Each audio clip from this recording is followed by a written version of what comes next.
Now, this may come as a bit of a shock, as Rosewood is a favorite spawn point for many, but there are only 5 vanilla annotated stash maps for Rosewood. So instead of breaking them into categories and giving them a bit of voice acting, we'll just run through them quickly in the order the game has them listed. I guess the devs were expecting you to spawn here and then leave and never live long enough to come back. Our first annotated stash map has but a single mark on it, and though the maker of the map was sparing in the ink, they were not sparing in the loot. Though the stash has formerly had the chance to both be barricaded like a survivor house and also be trapped so that it might kill you just by visiting it, it will now just spawn in 5 extra zombies somewhere in the house and a duffel bag that can have a variety of guns and ammo in it. But wait, there's more! The entire house has been designated as a gun cache. So if you've seen my other Every Stash Maps videos, you'll know that this means guns and ammo in the kitchen cabinets and the bathrooms.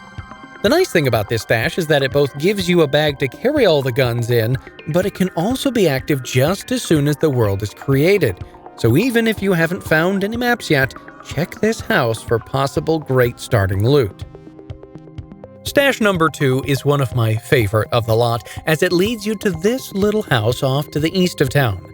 Somewhere in the living room, you'll find a tile of planking that also doubles as a hidden cache, and is still one of the hard-to-spot unless you're looking for kind. So hunt around and be rewarded by guns! Unfortunately, the rest of the house is not blessed by the extra loot fairy, just the one cache. And though the other 2 markings would be a great treasure hunt if they also had some spawned-in loot, unfortunately they only tell the story of a mad parent wanting to get his kid back and taking out the judge that took his visiting rights away. Or something like that. Stash 3 might be active right away as soon as the world is loaded, but it can wait to spawn as late as the first 30 days. So even if you've checked the house, check back after a while. Things might have changed. Mom's house will have a few extra zombies spawned in and will both have a duffel bag full of tools and building supplies. And also, as the cherry on the top, the entire house has been designated as a tool cache. So if you're getting ready for a building project or are just starting the run, you'll find lots of nails and planks and tools.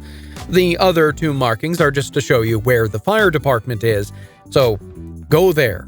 Lots of axes and fireman gear. Sadly, I think stash number 4 is bugged. The stash description code says it's supposed to spawn in a food crate in the bail bond's office kitchen, but even after spawning the map multiple times, no extra food crate was created.